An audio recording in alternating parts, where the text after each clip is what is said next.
My friends, the canonical Heaven Saga has finally begun. But some events have left fans confused and many believe there were some plot holes. Did Master Masami Kurumada really forget how the Rosary of 108 beads works, which is the most important item in the Hades saga? Or is there something hidden that justifies the return of the Specters? Hello, Knights and Amazons. Welcome to the channel Sempre Quis Saber. I'm Wesley, and in today's video we're going to analyze some controversial events from Chapter 1 of the Heaven Saga of Knights of the Zodiac. Let's analyze if Kurumada shot himself in the foot by making a serious mistake right at the beginning of the Heaven Saga. Go ahead and comment what you think about this new saga. And if you haven't seen Chapter 1 yet, I'll leave the complete summary I posted here on the channel linked in this video. So go check it out and watch it. And of course, click like, subscribe to the channel, turn on the notification bell, and let's get into this awesome video.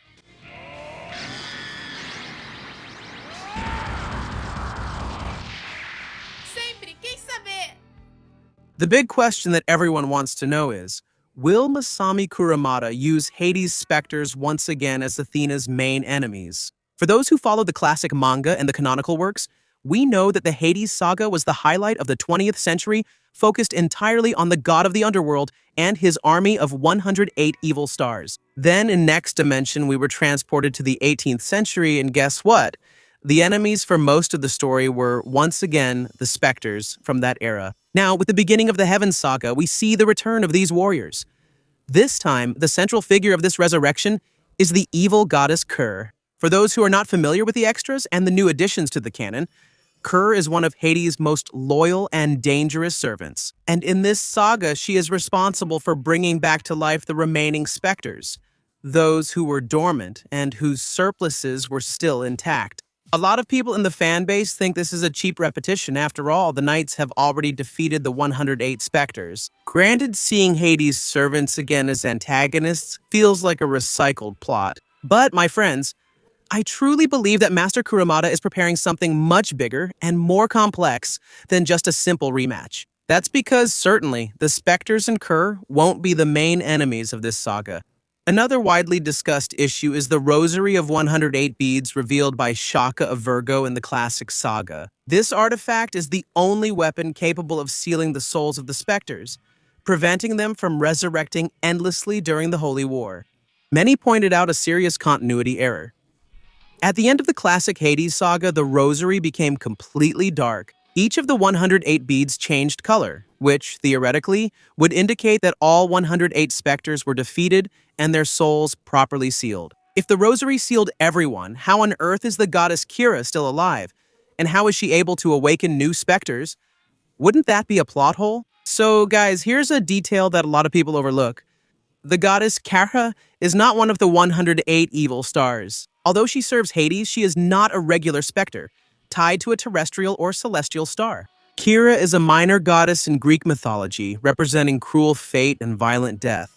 Within the universe of Saint Saya, she is the sister of Hypnos, the god of sleep, and Thanatos, the god of death. Just like her brothers, she has a divine nature, and because of that, she would never be counted as one of the 108 beads of the Rosary. She operates outside the rules that govern the soldiers of Hades. Kira is the personification of bad luck and discord, and she was directly responsible for planting the seed of evil in the heart of Gemini Saga by infiltrating an evil spirit into his body years ago.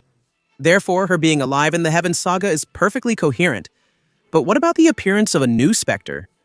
Would that really be a mistake? So guys, now let's talk about the appearance of a new warrior who left everyone confused. This is Jean of Orthros. How could a new Specter appear if all of them were defeated? The explanation would be simple. Hades' army is made up of 108 stars, but not all 108 stars are always awakened simultaneously in a single holy war. Some may remain dormant, perhaps because they are still under the influence of Athena's old seal from the previous holy war.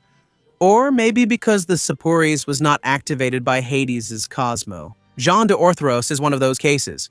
He is the Specter of the evil star that represents the two-headed dog from mythology, the brother of Cerberus. In the war against Saya and the others, he simply hadn't been resurrected.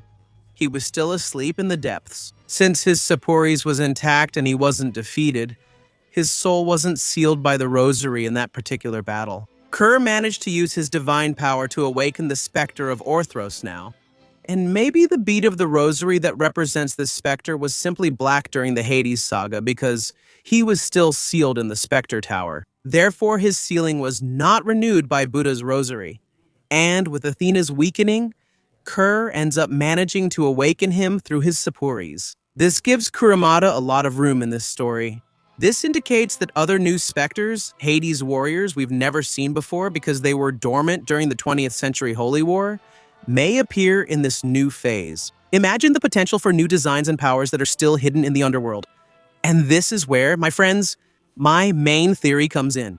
How did Kur wake up if the underworld was technically destroyed after Hades' death in the Elysian Fields? We know that Kur was in a deep sleep, and she wakes up right after the chaos caused by the defeat of her master. However, for her to be able to break the seal of the remaining specters and act with such freedom, someone of a higher level may have intervened. Yes, my friends, I'm talking about the god of time, Kronos, the abstract personification of time that we know in Next Dimension. Kronos is an entity that is beyond good and evil, but he has his own interests. He may have been responsible for awakening the goddess Kur, and more than that, for manipulating the timelines to ensure that the intact surpluses could be reactivated. If Kronos is behind this, the appearance of Kur and the new specters is not a plot hole that goes against the 108-bead rosary. It's a deliberate strategy by the god who rules over destiny itself. Kur certainly won't be the final villain of this saga. She's just a piece on the board. Someone is manipulating events from the shadows, and I'm betting all my chips that this someone is Kronos, using the remnants of Hades' army to start the final confrontation between the gods. We can't forget that while we're dealing with Kur and the Specters, the celestial gods are just waiting for the right moment to punish Athena and her knights, who have repeatedly defied the divine laws. Apollo has already made it clear that if Athena awakens her powers and memories again, Olympus will not stand by. The resurrection of these specters could be the spark the gods needed to conclude their judgment on humanity. That's because the goddess Kur can use the specters who have reappeared to try to kill Sayori and her knights before they recover their memories and powers. But I believe that this attack by the new specters could have the completely opposite effect, being the spark that awakens Saya and the others once again. If the Heaven Saga follows this path, we'll see the clash between what's left of the underworld, Athena's will, and the overwhelming power of the heavens. The mistake by Kurumada that many people point out. It's actually the setup where all the mythological forces collide. So, did Kurumada really make a mistake? I don't think so. He's just expanding the universe, showing that Hades' army is much more complex.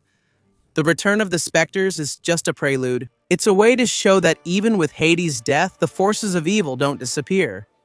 So, what did you think of this theory? Do you believe that the appearance of giant Orthros makes sense? Or do you still think that the rosary of 108 beads should have ended the Specters' lives for good? And about Kronos, could he be the real enemy behind all of this?